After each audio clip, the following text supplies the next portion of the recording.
ওকে, তো আমরা পড়ছিলাম হচ্ছে হেনরি ফায়োলের 14 প্রিন্সিপাল অফ ম্যানেজমেন্ট। এটা একটা ইম্পর্টেন্ট টপিক এবং এটা আপনারা ভালোভাবে পড়বেন। তো প্রথম যেটা ছিল ওটা হচ্ছে ডিভিশন অফ ওয়ার্ক, মানে আপনি যদি আপনার কাজটাকে অনেকগুলো ছোট ছোট এলিমেন্টে ভাগ করে ফেলেন ন্যারো এবং রেপিটেটিভ টাস্কে, তাহলে আপনি এফিশিয়েন্টলি কাজগুলো করতে পারবেন এবং ওয়ার্কারের যেই স্কিলগুলো আছে ওগুলোকে ঠিকভাবে ইউটিলাইজ করতে পারবেন, যেটা ইভেন্চুয়ালি আউটপুট বেশি জেনারেট করবে এবং প্রোডাক্টিভিটি ইনক্রিজ করবে। সেকেন্ড হচ্ছে অথরিটি। অবশ্যই আপনার যে র্যাঙ্কটা আছে বা আপনার যে পদটা আছে ওটাতে একটা certain level of authority provide করতে হবে, তা না হলে আপনি যেই অর্ডার গুলো দেবেন ওটা আপনার সাবঅর্ডিনেট ঠিকভাবে মেনে চলবে না। মানে আপনি যদি ম্যানেজার হয়ে থাকেন then you must be able to give orders and you must have the authority, enough authority that your subordinates will carry out those orders. 3 নম্বর হচ্ছে ডিসিপ্লিন। আপনার অর্গানাইজেশনে যেই রুলস এবং রেগুলেশন গুলো আছে ওগুলো প্রপারলি রেসপেক্ট এবং ওবেইড হতে হবে বাই ইয়োর এমপ্লয়িজ, তা না হলে স্টেটেড রুলস এবং রেগুলেশনের আসলে কোনো মানে নেই। এজন্য ম্যানেজমেন্টকে অবশ্যই ডিসিপ্লিনড হতে হবে এবং অর্গানাইজেশনের একটা স্ট্রিক্ট স্ট্যান্ড থাকতে হবে about the discipline of it. 4 number হচ্ছে ইউনিটি অফ কমান্ড। এটা আমরা ম্যাট্রিক্স অর্গানাইজেশনের ক্ষেত্রেও পড়েছিলাম যে একজন এমপ্লয়ির একজন রিপোর্টিং বস থাকবে বা একজন সুপিরিয়র থাকবে। ওকে, তো every employee should receive order from only one boss. 5 নম্বর হচ্ছে ইউনিটি অফ ডিরেকশন। পুরো অর্গানাইজেশনের একটা সিঙ্গেল প্ল্যান অফ অ্যাকশন থাকতে হবে, যেটার মাধ্যমে অর্গানাইজেশনাল গোলটা অ্যাচিভ করা যাবে এবং এই বিষয়ে এমপ্লয়ি এবং ম্যানেজাররা অনেক বেশি ক্লিয়ার থাকা প্রয়োজন, তা না হলে তাদের যদি ডিফারেন্ট গোল বা ডিফারেন্ট প্ল্যান অফ অ্যাকশন থাকে তাহলে ইভেন্চুয়ালি অর্গানাইজেশনাল গোলটা অ্যাচিভ করা ডিফিকাল্ট হয়ে যাবে। 6 নম্বর হচ্ছে subordination of individual interest to general interest. এক্ষেত্রে কোনো একটা এমপ্লয়ি বা গ্রুপ অফ এমপ্লয়ি ইন্টারেস্ট কখনোই টোটাল অর্গানাইজেশনের ইন্টারেস্টকে প্রিসাইড করবে না। মানে এটা বোঝার জন্য আমি একটা এক্সাম্পল দিয়েছি আপনাদের বাকি সেকশনগুলোকে। ওটা হচ্ছে যে সে আপনাদের একটা ফুটবল ম্যাচ আছে এবং আপনাদের যে অপোনেন্ট, ওই অপোনেন্টের খেলার ধরন দেখে আপনার এরকম একটা প্লেয়ার আজকে আপনার টিমে প্রয়োজন যিনি আগের দিনে ছিলেন না। মানে কি একজন চলে যাবেন এবং উনি আসবেন, তো যিনি চলে যাবেন তার ইন্টারেস্টটা যে না উনি খেলবেন এটাকে যদি আপনি সামনে রাখেন তাহলে কি এটা কি হচ্ছে সাবঅর্ডিনেশন হচ্ছে কি of general interest to individual interest, যেটা করা যাবে না। অবশ্যই আপনার চিন্তা করতে হবে যে আমার টিম এর যেটাতে লাভ বা আমার টিম যেটাতে জিতবে আমি ওটাই করব, কোনো একটা পার্টিকুলার প্লেয়ারের ইন্টারেস্টকে এখানে সামনে রাখা যাবে না। আপনার কি এটা বুঝতে পেরেছেন? Yes ma'am. ওকে, দেন 7 নম্বর হচ্ছে রেমুনারেশন। অবশ্যই আপনার ওয়ার্কারকে একটা ফেয়ার রেমুনারেশন প্রোভাইড করতে হবে। আপনি কখনোই এটা এক্সপেক্ট করতে পারেন না যে আপনার ওয়ার্কাররা মোটিভেটেড থাকবে এবং আপনার যে কাজটা আছে ওটা করার জন্য অনেক বেশি এনথুজিয়াস্টিক থাকবে যদি না আপনি তাকে একটা ফেয়ার রেমুনারেশন প্রোভাইড করেন। 8 নম্বর হচ্ছে সেন্ট্রালাইজেশন। সেন্ট্রালাইজেশন কি আমরা অলরেডি এটা জানি যে কি পরিমাণ পাওয়ার আছে সাবঅর্ডিনেটের কাছে যে তারা ডিসিশন মেকিং প্রসেসে ইনভলভ হতে পারবে। তো সেন্ট্রালাইজেশন এবং ডিসেন্ট্রালাইজেশনের মধ্যে ফেওল vouched for the centralization. 9 নম্বর হচ্ছে scalar chain, which is the chain of command, যেটা আমরা জানি it is the line of authority from the top management to the lower management in a scalar chain. মানে কে কাকে report করছে এটার একটা representation. 10 নম্বর হচ্ছে অর্ডার। অর্ডার দিয়ে বোঝানো হচ্ছে যে আপনার যে অর্গানাইজেশনের পিপল আছে এবং আপনার যে অর্গানাইজেশনের মেটেরিয়াল আছে এগুলো যেন ঠিক সময়ে ঠিক জায়গায় থাকে, এবং এটা যদি না থাকে তাহলে অপারেশন গুলো অনেক বেশি স্লো হয়ে যাবে বা ডিসরাপ্টেড হয়ে যাবে। To make sure that the work or the operations run smoothly, the people and the material have to be on the right time, on the right place. At the right time, on the right place. Okay. Then আসছে হচ্ছে equity.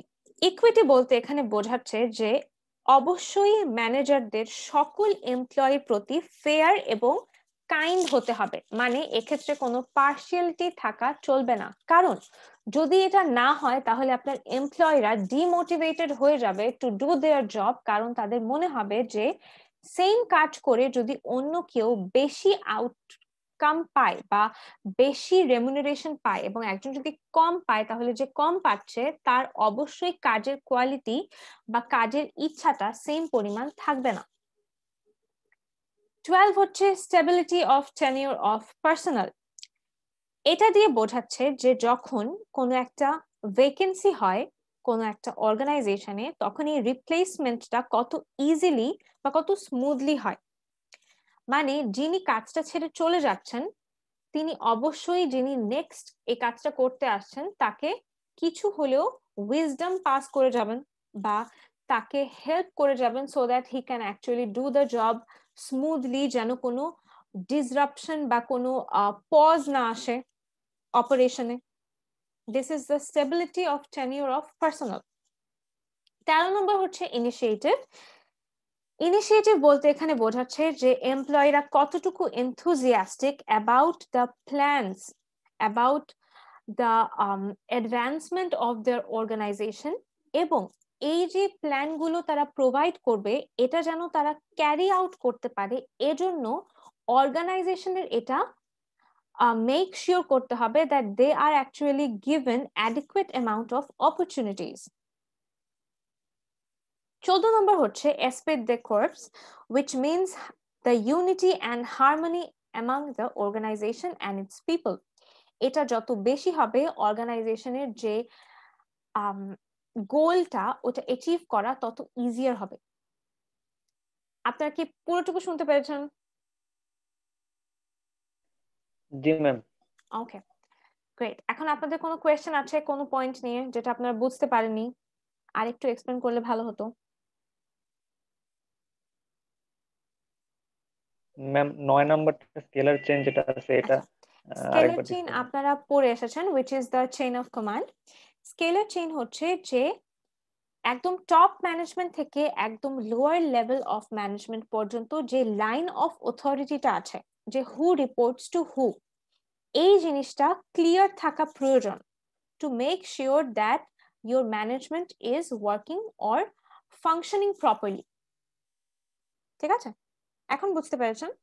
আপনারা এটা ma'am তাহলে second scalar চ্যাপ্টারে change যেটা পড়েছেন। এটাই কি চেন অফ কমান্ড? হ্যাঁ জি, এটাই হচ্ছে চেইন অফ কমান্ড। আপনারা এটা সেকেন্ড চ্যাপ্টারে, এটা জি 3 ম্যাম। নাম্বার কি এলিমেন্ট ছিল আমি যদি ভুল না হয়ে থাকি তো। ওকে, আপনাদের অন্য কোনো কোয়েশ্চেন আছে? আব্দুল্লাহ বাতি তো কেউ কোনো কথা বলছেন না, আপনারা ক্লাসে আছেন, আপনাদের কোনো কোয়েশ্চেন আছে? আমরা আজকে আর পড়বো না, আমরা এতটুকুই পড়বো আজকে। তো এতটুকুর মধ্যে আপনাদের কোনো কোয়েশ্চেন আছে?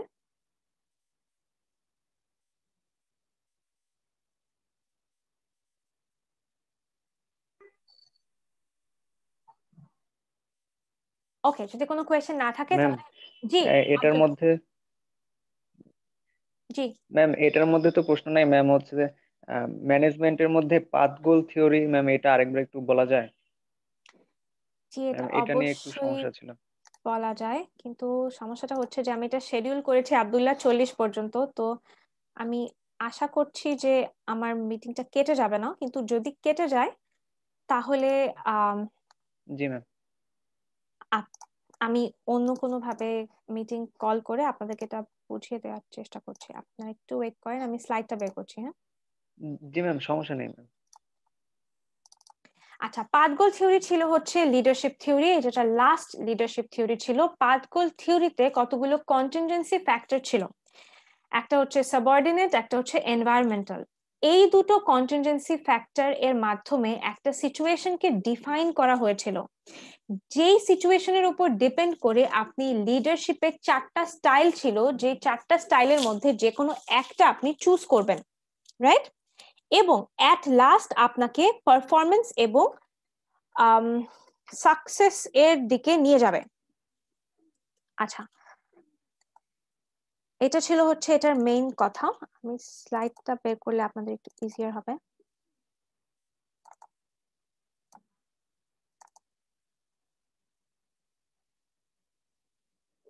ম্যাম হচ্ছে এনভায়রনমেন্টাল যেটা ছিল ফ্যাক্টরস ম্যাম, ওইটা বুঝতে পারছি। সাবঅর্ডিনেট ফ্যাক্টরস এর মধ্যে লোকাস অফ কন্ট্রোল আর হচ্ছে পারসিভড অ্যাবিলিটি, এই দুইটা নিয়ে একটু সমস্যা। জি, তো আমি পারসিভড অ্যাবিলিটিটা প্রথমে বলছি। পারসিভড অ্যাবিলিটি হচ্ছে যে আপনার এমপ্লয়িরা আসলে কি চিন্তা করে যে তারা একটা কাজ কত ভালোভাবে করছে। তারা যদি মনে করে যে তারা একটা কাজ ঠিক ভালোভাবে করতে পারছে না, তাহলে তারা ডিরেক্টিভ স্টাইলটা বেশি কি বলে ওটাকে বেশি এক্সপেক্ট করবে বা বেশি একনলেজ করবে। আমার স্লাইড দেখতে পাচ্ছেন? জি ম্যাম, দেখা যাচ্ছে। ওকে, তো এক্ষেত্রে যেটা ছিল পারসিভড অ্যাবিলিটি, এটা যদি কম হয়, যে আমি একটা কাজ করার পরে যদি আমার মনে হয় যে কাজটা আমি ঠিক ভালোভাবে করতে পারছি না, তাহলে আমি চাবো যেন আমার লিডার আমাকে ডিরেক্ট করে। তো আমি তখন ডিরেক্টিভ লিডার বিহেভিয়ারটা বেশি এক্সপেক্ট করব, বা আমি ওয়ার্ডটা খুঁজে পাচ্ছি না, যে আমি এটাকে বেশি পছন্দ করব, ঠিক আছে? এবং যদি আমার পারসিভড অ্যাবিলিটিটা হাই হয়, যে আমার যদি মনে হয় যে আমি যে কাজটা করছি ওটা আমি ঠিকভাবে করছি এবং আমি ঠিকভাবে করতে পারছি, তখন আমার এই ডিরেক্টিভ লিডার বিহেভিয়ারটা তত বেশি আমি অ্যাপ্রিসিয়েট করব না। ওকে, তো পারসিভড অ্যাবিলিটির ওপর, মানে এমপ্লয়ির পারসিভড অ্যাবিলিটির ওপর লিডারের বিহেভিয়ারটা এখানে ডিটারমাইন হচ্ছে। ওকে, দেন আসছে হচ্ছে লোকাস অফ কন্ট্রোল, মানে এমপ্লয়ীদের সাথে যা হচ্ছে বা যা করছে তারা, তার উপর তাদের আসলে কোনো পাওয়ার আছে নাকি না। মানে যদি এরকম থাকে যে the employees have little discretion about what is actually happening with them, তাহলে লোকাস অফ কন্ট্রোলটা থাকে হচ্ছে ইন্টারনাল, আর অপোজিটটা হচ্ছে এক্সটার্নাল। যদি এরকম থাকে যে they have actually a say on what is happening, তাহলে তারা ডিরেক্টিভটা পছন্দ করবে না। আর যদি এরকম থাকে যে না, তাদের কোনো সে নেই লোকাস অফ কন্ট্রোলে, তখন তারা ডিরেক্টিভটা অ্যাপ্রিসিয়েট করবে। এখন বুঝতে ম্যাম, পেরেছেন? এটা কি কিছুটা সেন্ট্রালাইজেশন ডিসেন্ট্রালাইজেশনের মতো, জি, লোকাস অফ কন্ট্রোলটা? আম, অল্প একটু, বাট টোটালি না। আচ্ছা, এটা একটা এক্সাম্পল দিয়ে বোঝালে ভালো হতো, বাট এক্সাম্পলটা এখন আমার মাথায় আসছে না, দাঁড়ান আমি একটু 1 মিনিট সময় দেন।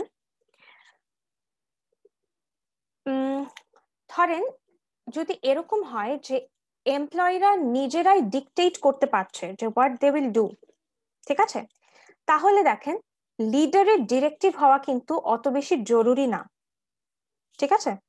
বা পার্টিসিপেটিভ হওয়া কিন্তু অত বেশি জরুরি না, কারণ তারা নিজেরাই ডিকটেট করছে। কিন্তু ব্যাপারটা যদি এরকম হয় যে তারা একটা সিস্টেম ফলো করছে এবং সিস্টেমের মধ্যে আছে, and they are just carrying the orders they are given, তাহলে the leaders have to be directed with the orders, like have to be directive in nature with the orders. এখন কি বুঝতে একটু সুবিধা হয়েছে? এখন বুঝতে জি পেরেছেন? ম্যাম। ম্যাম, তার মানে হচ্ছে যদি লোকাস অফ কন্ট্রোলটা বেশি থাকে, তখন হচ্ছে কি সিস্টেমটাকেই ফলো করতেছে? ইন্টারনাল বা এক্সটার্নাল থাকে, বেশি জি কম ম্যাম। না, এক্ষেত্রে ইন্টারনাল বা এক্সটার্নাল। জি ম্যাম। অন্য কোনো কোয়েশ্চেন আছে আপনাদের? মিটিংটা যেহেতু কাটেনি, মানে আপনারা সময় নিতে পারেন যদি আপনাদের এখন ক্লাস না থাকে। আপনাদের অন্য কোনো কোয়েশ্চেন আছে?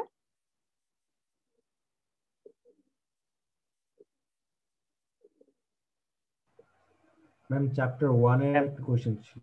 জি, বলেন। ম্যাম আপনাদের 2টা 40 কি কোনো ক্লাস আছে নাকি না আগে বলেন, কারণ আমি কারো ক্লাস আটকে রাখতে চাই না। না ম্যাম, ওকে ওকে, তাহলে বলেন। আজকে জি ম্যাম নোমাই। ওই ফিডলার্স মডেলের দি লিডার, ওই স্লাইডটি একটু, জি, দি লিডার একটু পড়ে ম্যাম। জি হুম, এখানে ডিলিডার, ম্যাম, জি। এখানে ম্যাম কম পছন্দ করা ওয়ার্কারকে কোশ্চেনারে হাই স্কোর দিলে রিলেশনশিপ ওরিয়েন্টেড কিভাবে হয় ম্যাম? এটি যে এই জিনিসটা একটু বুঝতে সমস্যা হচ্ছে। আচ্ছা, দেখেন যদি এরকম হয় যে আপনি কাউকে পছন্দ করেন না, বাট তাও আপনি তাকে একটা হাই মার্ক দিচ্ছেন, ঠিক আছে, মানে কি আপনি আসলে চাচ্ছেন না যে তার সাথে আপনার রিলেশনশিপটা খারাপ হোক, ঠিক আছে, আপনি চাচ্ছেন যে আপনি যেন এটা মেনটেন করে যান। মানে আপনি যদি কাউকে পছন্দ নাও করেন, তাও যদি আপনি তার সাথে লেয়াজও মেনটেন করেন, তার মানে কি আপনি রিলেশনশিপ ওরিয়েন্টেড। মানে দুই রকমের পার্সন থাকে, যে আমি কেবলমাত্র কাজ নিয়ে concern, if you are not good at it I will not be a certain way that I am, তো আমি টাস্ক ওরিয়েন্টেড। কিন্তু আরেকজন টাইপ থাকে যে না, যদিও বা আমার তোমাকে তেমন পছন্দ না, কিন্তু তাও আমি চাবো যেন এটা সারফেসে না আসে।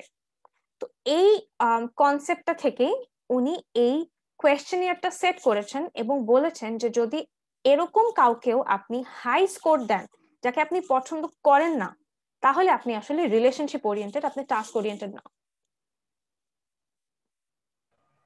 জি ম্যাম, বুঝতে পারছি। জি, আর কোনো কোয়েশ্চেন আছে কারো? জি, আব্দুল্লাহ। ম্যাম হচ্ছে ফর্মালাইজেশনের মধ্যে ম্যাম মেকানিস্টিক যে ফর্মালাইজেশন ম্যাম, এটার মধ্যে দেখা যায় যে হাই স্পেশালাইজেশন আবার হচ্ছে রিজিড ডিপার্টমেন্টালাইজেশন থাকে ম্যাম, কিন্তু এখানে হচ্ছে যে স্প্যান অফ কন্ট্রোলটা ম্যাম, এটা হচ্ছে ন্যারো কেন হয় ম্যাম? এটা কি আরো ওয়াইড হওয়ার কথা না? আচ্ছা, দেখেন এখানে বলছে হাই স্পেশালাইজেশন এবং রিজিড ডিপার্টমেন্টালাইজেশন এবং ন্যারো স্প্যান অফ কন্ট্রোল, মানে কি কম মানুষ। আচ্ছা, ন্যারো স্প্যান অফ কন্ট্রোল মানে কি আগে বলেন? আপনি কম এমপ্লয়ি হ্যান্ডেল করবেন নাকি বেশি? ম্যাম কম এমপ্লয় কম, হ্যান্ডেল করবে। কম এমপ্লয়ি হ্যান্ডেল করবেন। আচ্ছা, তো রিজিড ডিপার্টমেন্টালাইজেশনের ক্ষেত্রে দেখেন আমি বলছি যে ডিপার্টমেন্ট ডিপার্টমেন্ট প্রথমে আপনি ভাগ করে দিচ্ছেন, মানে সবাই সবার সাথে কাজ করছে না বা সবাই সবার আন্ডারে না, রাইট? প্রথমেই কিন্তু আপনি ডিপার্টমেন্ট করে দিলেন, ওই ডিপার্টমেন্টের আন্ডারে পিপল অবশ্যই কম থাকবে না। পুরো অর্গানাইজেশনের সাথে যদি আপনি কম্পেয়ার করেন, এক্ষেত্রে কম হচ্ছে। আরেকটা আমি বলছি হাই জি ম্যাম। স্পেশালাইজেশন, মানে একই বিষয়ে যারা লার্নড বা একই বিষয়ে যারা স্কিলড, তাদের একটা গ্রুপ থাকবে। তো তাদের মধ্যে অবশ্যই ন্যারো স্প্যান অফ কন্ট্রোলই থাকবে, কারণ এক্ষেত্রে অ্যাকুমুলেশন অফ পিপলটাই কম, মানে একজনের আন্ডারে ম্যাম তাহলে কতজন। কি বলা যায় যে জি বল। ডিপার্টমেন্ট যদি হয়ে যায় কোনো হচ্ছে ফর্মালাইজেশনের মধ্যে, তখন হচ্ছে ন্যারো স্প্যান অফ কন্ট্রোল থাকে? ডিপার্টমেন্টালাইজেশন শুধু হলে না, রিজিড ডিপার্টমেন্টালাইজেশন হলে সে এক ডিপার্টমেন্টের লোক আরেক ডিপার্টমেন্টের সাথে কাজই করবে না। ধরেন আপনি যদি দুইটা ডিপার্টমেন্টকে কোনো একটা কাজের জন্য মার্জ করে দেন, তাহলে কি স্প্যান অফ কন্ট্রোল বাড়বে না কমবে? বাড়বে ম্যাম। বাড়বে। তো এটা যদি রিজিড থাকে তাহলে কি বাড়বে না কমবে? কমবে। ম্যাম তখন তো কমে যাবে। জি, এটাই এখানে বলা হয়েছে। আচ্ছা, আপনারা অনেক স্ক্রুটিনি করে পড়ছেন, ব্যাপারটা আমার অনেক ভালো লেগেছে। আপনারা হোপফুলি অনেক ভালো করবেন কুইজে। এবং আমি একটা কথাই বলতে চাই কুইজের জন্য, ওটা হচ্ছে সময়ের দিকে খেয়াল রাখবেন। একটা ভালো খাতা জাস্ট 10 মিনিট পরে আপনি জমা দিয়েছেন বলে আমারও 2 নাম্বার কাট করতে ভালো লাগে না। তো অবশ্যই 8:45-এর মধ্যে জমা দেবেন, ঠিক আছে? এবং এটার জন্য 25 মিনিটের মধ্যে লিখে শেষ করবেন যেন আপনার হাতে সময় থাকে। ওকে?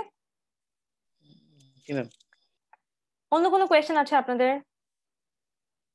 যদি না থাকে তাহলে আজকের ক্লাসটা এখানেই শেষ।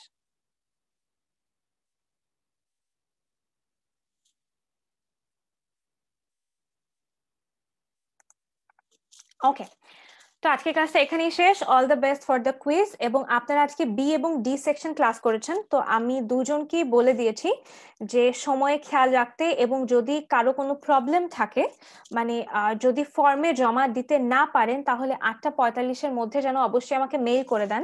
তো এই কথাটা একটু এ এবং সি সেকশনকে অবশ্যই কনভে করে দেবেন, এবং টাইমের মধ্যে খাতা জমা দেবেন এবং কোয়েশ্চেন ভালোভাবে পড়ে অ্যান্সার করবেন। ডাইরেক্ট স্লাইড থেকে আপনারা আসলে লিখতে পারবেন না, যেটা আপনারা আশা করছেন যে আপনি পারবেন, কিন্তু আপনাদের একটু কনসেপ্টটা বুঝতে হবে, ঠিক আছে?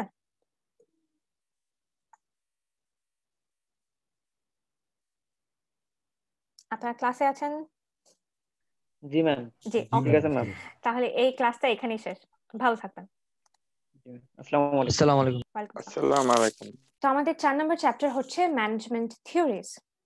এক্ষেত্রে আমরা কতগুলো ম্যানেজমেন্ট থিওরি সম্পর্কে জানবো এবং অ্যাপ্রোচের সম্পর্কে জানবো।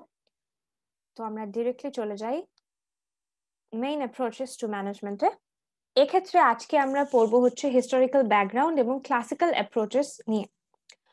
তো হিস্টোরিক্যাল ব্যাকগ্রাউন্ডের আন্ডারে early example of management, Adam Smith এবং ইন্ডাস্ট্রিয়াল রেভলিউশন, এই তিনটা আছে।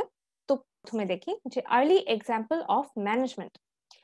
এই যে বড় বড় স্থাপনাগুলো আছে, সে গ্রেট ওয়াল অফ চায়না, ইজিপ্টের পিরামিডস, এগুলো যখন অন দ্য প্রসেস বা অন দ্য মেকিং এ ছিল, তখন কেউ না কেউ অবশ্যই একজন ছিল যে অনেকগুলো মানুষকে কোনো একটা পার্টিকুলার কাজের দিকে ডাইরেক্ট করেছে, কাজগুলোকে প্ল্যান করেছে, অর্গানাইজ করেছে, কন্ট্রোল করেছে, রাইট? কারণ এত বড় একটা টাইম পিরিয়ড ধরে এতগুলো মানুষকে রিলেন্টলেসলি কাজ করানো, এটা ছোট কোনো ব্যাপার না। তো এক্ষেত্রে আপনি কোন জিনিসের ইউজ দেখতে পান বা কোন কনসেপ্টটা এক্ষেত্রেও আছে, কেউ বলতে পারবেন? এক্ষেত্রেও এরকম ডাইরেকশন। কে দিচ্ছেন ডাইরেকশনটা? একজন ম্যানেজার দিচ্ছেন। মানে এক্ষেত্রেও যে কোনো একজন ইন্ডিভিজুয়াল এই এত বড় একটা ওয়ার্ক ফোর্সকে এত বড় টাইম পিরিয়ড ধরে লিড করেছে, কন্ট্রোল করেছে, তারা কি করবে তা প্ল্যান এবং অর্গানাইজ করেছে। So the management concept is being practised for a long time. এটা আমরা এইসব এক্সাম্পল থেকে বুঝতে পারি যে তখনও এরকম একজন ছিল যে এই কাজগুলো যেন প্রপারলি হয় এটাকে এনশিওর করেছে। দেন আসছে হচ্ছে 2 নম্বর, অ্যাডাম স্মিথ। উনি কি বলেন? উনি একটা বই পাবলিশ করেন, ওয়েলথ অফ নেশনস, ইন 1776। উনি জব স্পেশালাইজেশন বা ডিভিশন অফ লেবারের ইকোনমিক অ্যাডভান্টেজ নিয়ে কথা বলেন। আচ্ছা, জব স্পেশালাইজেশন কি ছিল? ওয়ার্ক স্পেশালাইজেশন, জব স্পেশালাইজেশন কি ছিল?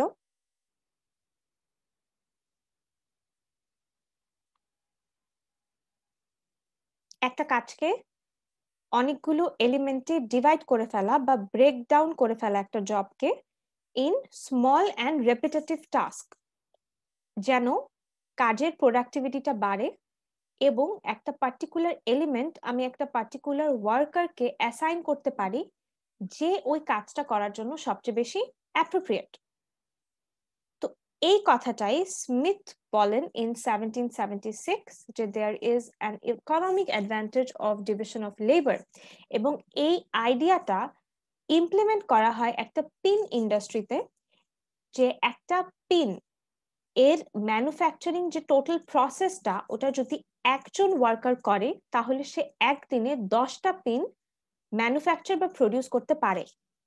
কিন্তু এই পিন মেকিং যে প্রসেসটা, এটা যদি অনেকগুলো এলিমেন্টে ভাগ করে দেওয়া হয় এবং এক একটা এলিমেন্টের জন্য যদি এক একজন ওয়ার্কার সেপারেটলি রেসপন্সিবল থাকে, তাহলে একদিনে মোর দ্যান 40,000 পিন প্রডিউস করা বা ম্যানুফ্যাকচার করা পসিবল।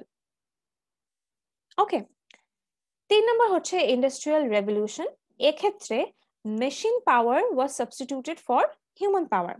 মানে আগে যে কাজটা লেবার ইন্টেন্সিভ বা হিউম্যান ইন্টেন্সিভ ছিল, এখন সেই কাজটা আমি করছি একটা মেশিন দিয়ে। তো এক্ষেত্রে কি ম্যানেজমেন্ট বা ম্যানেজারের প্রয়োজন আছে?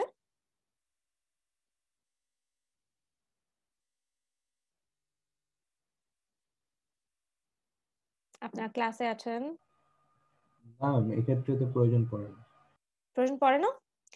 এক্ষেত্রেও প্রয়োজন পড়ে নুমায়ের। কারণ হচ্ছে যে দেখেন, মেশিন আপনাকে কাজটা তাড়াতাড়ি এবং ইজিলি করে দিচ্ছে, কিন্তু ওই মেশিনটাকে অপারেট করা, তার যেই র ম্যাটেরিয়াল লাগবে ওটা ঠিক সময়ে ঠিক জায়গায় আছে কিনা এটা এনশিওর করা, ডিমান্ড ফোরকাস্ট করা, এবং যেই পিপল গুলো মেশিন গুলোকে অপারেট করছে তাদেরকে হ্যান্ডেল করা, এই সব কাজগুলো একজন ম্যানেজারের এনশিওর করতে হবে।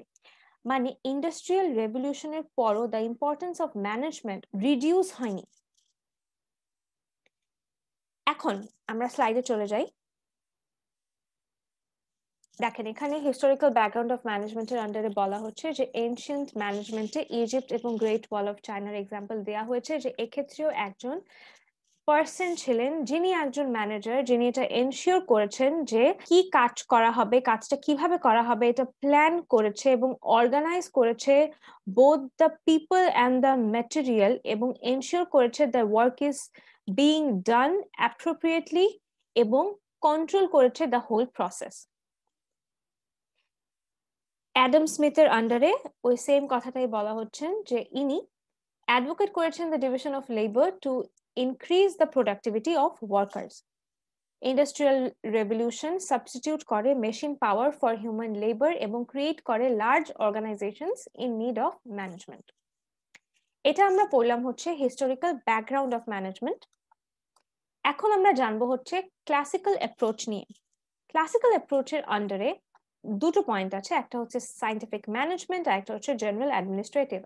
তো scientific management এর আন্ডারে আমরা দুটো থিওরি সম্পর্কে জানবো, একটা হচ্ছে টেইলরের থিওরি আর একটা হচ্ছে ফ্র্যাঙ্কের থিওরি।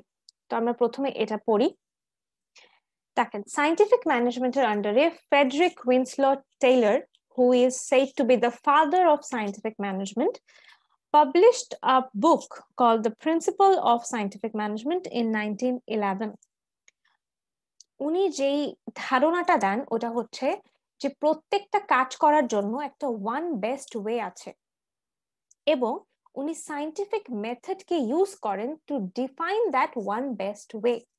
তো এই ওয়ান বেস্ট ওয়ে জিনিসটা কি, যে আপনি যে কাজটা করাতে চাচ্ছেন ওই কাজের জন্য আপনি রাইট পারসনকে সিলেক্ট করবেন, দেন ওই রাইট পারসনকে কারেক্ট টুল এবং ইকুইপমেন্টের মাধ্যমে ইকুইপড করবেন two do that particular job, এবং আপনি যে সায়েন্টিফিক মেথড গুলো ইউজ করে একটা ওয়ান বেস্ট ওয়ের আন্ডারে একটা স্ট্যান্ডার্ডাইজড মেথড ডেভেলপ করেছেন ওটা তাকে শিখিয়ে দেবেন। তো আপনি একটা পারসনকে who is right for a particular job equip করছেন বোথ টুল এবং ইকুইপমেন্ট এবং একটা স্ট্যান্ডার্ডাইজড মেথড দিয়ে, ওকে। এবং এটার পর আপনি তাকে একটা ইকোনমিক ইনসেন্টিভ প্রোভাইড করবেন so that he remain motivated two do that job efficiently. ওই কাজটা এফিশিয়েন্টলি করলে সে যেহেতু একটা ইকোনমিক ইনসেন্টিভ পাবে, তো এটা তার জন্য একটা অ্যাডভান্টেজ। তো এই ওয়ান বেস্ট ওয়েটাকে ডেভেলপ করার পেছনের ব্যাক স্টোরি কি? ব্যাক স্টোরি হচ্ছে যে Friedrich Winslow Taylor mechanical engineer ছিলেন, ইনি একজন স্টিল ফ্যাক্টরিতে কাজ করতেন। তো সেখানে তিনি দেখলেন যে কাজগুলো আসলে ঠিকভাবে করা হচ্ছে না বা ওয়ার্কাররা কাজগুলোকে অনেক লাইটলি নিচ্ছে, এজন্য যেই আউটপুটটা জেনারেট হওয়ার কথা ওটা হচ্ছে না। মানে কি, সেক্ষেত্রে প্রোডাক্টিভিটি কম ছিল, ওখানে কোনো কাজের স্ট্যান্ডার্ডই ছিল না, এবং যেই কাজটা হওয়া পসিবল তার 3 ভাগের 1 ভাগই হচ্ছিল। তো তিনি কি করেন, সায়েন্টিফিক মেথড গুলো ইউজ করে একটা প্রপার এবং ওয়ান বেস্ট ওয়ে ডেভেলপ করেন এবং ওটাকে ইমপ্লিমেন্ট করেন। এবং এই ওয়ান বেস্ট ওয়েটাকে ইমপ্লিমেন্ট করার পরে দেখা গিয়েছে যে অনেকগুলো কাজের মধ্যে একটা কাজ ছিল হচ্ছে আয়রনের যে স্ক্র্যাপ গুলো আছে, যেটাকে পিগস অফ আয়রন বলে, ওই স্ক্র্যাপ গুলোকে এক জায়গা থেকে অন্য জায়গায় ট্রান্সফার করা বা নিয়ে যাওয়া। এই কাজটাতে যখন তিনি এই সায়েন্টিফিক মেথড গুলো ইউজ করে একটা ওয়ান বেস্ট ওয়ে যেটা ডেভেলপ করেছেন ওটা ইমপ্লিমেন্ট করেন, তখন দেখা যায় যে প্রোডাক্টিভিটি বা আউটপুট অনেক বেশি বেড়ে যায়। ডেইলি অ্যাপ্রক্সিমেটলি 10 টনস মুভ করতে পারতেন ওয়ার্কাররা। এই ওয়ান বেস্ট ওয়ে ইউজ করার পর মোর দেন 40 টনস করতে পারতেন। তো এক্ষেত্রে তিনি 4টা প্রিন্সিপাল প্রোভাইড করেন, টেইলরস 4 প্রিন্সিপাল অফ ম্যানেজমেন্ট। প্রথম হচ্ছে develop a science for each element of individual work which will replace the old rule of thumb method. মানে যেই কাজটা করা হচ্ছে ওটা অবশ্যই এখন যে কোনো একটা মেথড ফলো করেই করা হচ্ছে, যেটাকে আমি বলছি old rule of thumb method. এই মেথডটাকে রিপ্লেস করবে এই সায়েন্টিফিক মেথড ইউজ করে যে নতুন ওয়ান বেস্ট ওয়েটা ডেভেলপ করা হয়েছে সেটা। 2 নম্বর হচ্ছে scientifically select and then train, teach and develop the worker, মানে যেই ওয়ার্কারটা আছে তাকে আমি প্রথমে সিলেক্ট করব এবং যে সায়েন্সটা আমি ডেভেলপ করলাম তাকে ওটা শিখিয়ে দেব so that he can work according to that. 3 নম্বর হচ্ছে heartily cooperate with worker so that it can be ensured মেথডটা ডেভেলপ করা হয়েছে ওটা যেন ইমপ্লিমেন্ট করা যেতে পারে। এবং 4 নম্বর হচ্ছে divide the work and responsibility equally among the management and worker. এটা যদি করা হয় তাহলে দুটো জিনিস হবে, একটা হচ্ছে ওয়ার্কাররা মোটিভেটেড থাকবে টু ডু দ্য জব, এবং আমি যদি ঠিকভাবে ডিভাইড করি কাজটা তাহলে আমি এটাও এনশিওর করতে পারবো যে যেই কাজের জন্য যেই পার্সনটা অ্যাপ্রোপ্রিয়েট তাকে যেন ওই কাজটা অ্যাসাইন করা হয়। ওকে, আপনাদের কোনো কোয়েশ্চেন আছে? না ম্যাম। ওকে, দেন আসছে হচ্ছে ফ্র্যাঙ্ক অ্যান্ড লিলিয়ান গিলবার্ট। ইনারা টেইলর দ্বারা ইন্সপায়ার্ড ছিলেন এবং টেইলরের সায়েন্টিফিক ম্যানেজমেন্ট ফিল্ডে যে কাজটা আছে তা দেখে তারা তাদের ক্যারিয়ার গিভ আপ করে সায়েন্টিফিক ম্যানেজমেন্ট নিয়ে কাজ করা স্টার্ট করেন। তাদের মেইন যেই কন্ট্রিবিউশন ছিল ওটা ছিল হচ্ছে ব্রিকলেইং এক্সপেরিমেন্টে। আপনারা কনস্ট্রাকশন সাইটে দেখেছেন যে একজন ওয়ার্কার এরকম সিমেন্ট দিয়ে উপরে ইট এরকম বসাচ্ছেন। জি ম্যাম। জি, এটাই হচ্ছে ব্রিকলেইং। তো এই যে কাজটা, এই কাজটাকে তারা খুব ভালোভাবে অ্যানালাইজ করে এবং এই কাজটা করতে একজন ওয়ার্কারের যে মোশন গুলো প্রয়োজন হয় ওই মোশন গুলোকে তারা রিডিউস করে। অ্যাবাভ 10 মোশন প্রয়োজন ছিল প্রথমে এই ব্রিকলেইং কাজটার জন্য for both interior and exterior bricklaying, যেটা তারা বিলো 5 বা 5-এ নিয়ে আসে। এটাতে অ্যাডভান্টেজটা কি, যে যখন আপনি মোশনটাকে রিডিউস করে দিচ্ছেন তখন ফার্স্ট টাইম সেভ হচ্ছে, কাজটা আরো বেশি প্রোডাক্টিভ হচ্ছে, এবং যে ওয়ার্কার আছেন তার যদি একটা মোশন কম করা প্রয়োজন হয় বা একটা মুভমেন্ট কম করা প্রয়োজন হয় তাহলে সেও কম টায়ার্ড বা ফ্যাটিগড হচ্ছে। ওকে, তো এক্ষেত্রে focused on increasing worker productivity through the reduction of wasted motion, মানে এক্ষেত্রে প্রোডাক্টিভিটি ইনক্রিজ করেছে হচ্ছে মোশন কে রিডিউস করার মাধ্যমে। এবং ফার্দার তারা এরকম একটা যন্ত্র ডেভেলপ করে which is মাইক্রোক্রোনোমিটার, যেটা ইউজ করা হয় ওয়ার্কারের হ্যান্ড এবং বডি মোশন রেকর্ড করা এবং যে টাইমটা স্পেন্ড হচ্ছে ওই পার্টিকুলার মোশনটা করার জন্য ওটাকে রেকর্ড করার জন্য। তো এই ডিভাইসটার মাধ্যমে আরো বেশি ইজি হয়ে যায় to actually time the motions and the amount of time that is spend to do that particular motion. Okay ma'am, microchronometer ওইটা আরেকবার একটু বললে ভালো হয়। জি অবশ্যই। মাইক্রোক্রোনোমিটার হচ্ছে এরকম একটা ডিভাইস যেটা ফ্র্যাঙ্ক এবং লিলিয়ান ডেভেলপ করেন, যেটার মাধ্যমে আপনি দুটো কাজ করতে পারেন। একটা হচ্ছে আপনি হ্যান্ড এবং বডি মোশনকে রেকর্ড করতে পারেন এবং যে টাইমটা আছে ওই পার্টিকুলার মোশনটা করার জন্য ওই টাইমটাকেও আপনি রেকর্ড করতে পারেন। তো এক্ষেত্রে লাভ কি হয়, যে আপনি যদি আপাত দৃষ্টিতে দেখে একটা এক্সট্রা মোশনকে আইডেন্টিফাই করতে নাও পারেন, আপনি যখন ওটাকে টাইম করবেন তখন ওটা আইডেন্টিফাই করা এবং এলিমিনেট করা ইজিয়ার হবে। ওকে, মানে যদি নেকেড আই মিসও করে কোনো একটা ওয়েস্টেড মোশন, একটা যন্ত্রর মাধ্যমে যখন আপনি ওটাকে টাইম করবেন বা রেকর্ড করবেন তখন ওটা মিস হওয়ার চান্সেসটা কমে যাবে এবং এলিমিনেট করতে পারার প্রবাবিলিটিটা বেড়ে যাবে। So this is another great contribution of Frank and Lillian Gilbert. Abdullah এখন বুঝতে পেরেছেন? জি ম্যাম, বুঝতে পারছি। ওকে, তো আজকালকার ম্যানেজাররা কিভাবে সায়েন্টিফিক ম্যানেজমেন্ট ইউজ করতে পারেন? এক্ষেত্রে আমরা দুটো টপিক সম্পর্কে জানলাম, একটা হচ্ছে ওয়ান বেস্ট ওয়ে আর একটা হচ্ছে রিডাকশন অফ ওয়েস্টেড মোশন। এই দুটোই তারা ইমপ্লিমেন্ট করতে পারে to increase productivity. They can hire the best qualified employees which is actually coming from the Taylor's one best way. উনি বলেছেন to appoint the right person for the job, so hire the best qualified employees। এই পয়েন্টটা আসছে হচ্ছে টেইলরের principal থেকে। এবং 3 নাম্বারটাও সেম, এটাও টেইলর বলেছেন to design incentive systems based on output so that the workers are motivated. Okay, তো নেক্সট আমরা চলে যাচ্ছি হচ্ছে আমাদের জেনারেল অ্যাডমিনিস্ট্রেটিভ থিওরিজ। তো এতক্ষণ আমরা জানলাম সায়েন্টিফিক ম্যানেজমেন্টের দুটো থিওরি নিয়ে, one was Taylor, another was Frank. এখন আমরা জানবো জেনারেল অ্যাডমিনিস্ট্রেটিভ থিওরির আন্ডারে দুটো থিওরি আছে, একটা হচ্ছে হেনরি ফেওয়েলের, একটা হচ্ছে ম্যাক্স ওয়েবারের। আজকে আমরা কেবলমাত্র হেনরি ফেওয়েলের 14 প্রিন্সিপাল সম্পর্কে জানবো। তো সায়েন্টিফিক ম্যানেজমেন্ট এবং জেনারেল অ্যাডমিনিস্ট্রেটিভ থিওরির মধ্যে মেইন যে পার্থক্যটা, ওটা হচ্ছে সায়েন্টিফিক ম্যানেজমেন্ট থিওরিগুলো কনসেন্ট্রেটেড হচ্ছে ম্যানেজমেন্টের যে লেভেলগুলো আছে ওই লেভেলের কেবলমাত্র 3 নম্বর লেভেল মানে ফার্স্ট লাইন ম্যানেজার্সের জন্য। কারণ এই থিওরিগুলো ওয়ার্কারের কাজ নিয়ে বেশি ফোকাসড, সো এটা ইমপ্লিমেন্ট করবে বা এটা ক্যারি ফরওয়ার্ড করবে কারা? First line managers. কিন্তু জেনারেল অ্যাডমিনিস্ট্রেটিভ থিওরিগুলো সকল অর্গানাইজেশনাল সিচুয়েশন এবং সকল ম্যানেজারিয়াল লেভেলের জন্য ইমপ্লিমেন্ট করা সম্ভব। এক্ষেত্রে অ্যাটেনশনটা directed to all the activities of all the levels of managers. ঠিক আছে, তো এখন আমরা প্রথম যে থিওরিটা আছে হেনরি ফেওয়েলের, ওটা দেখি।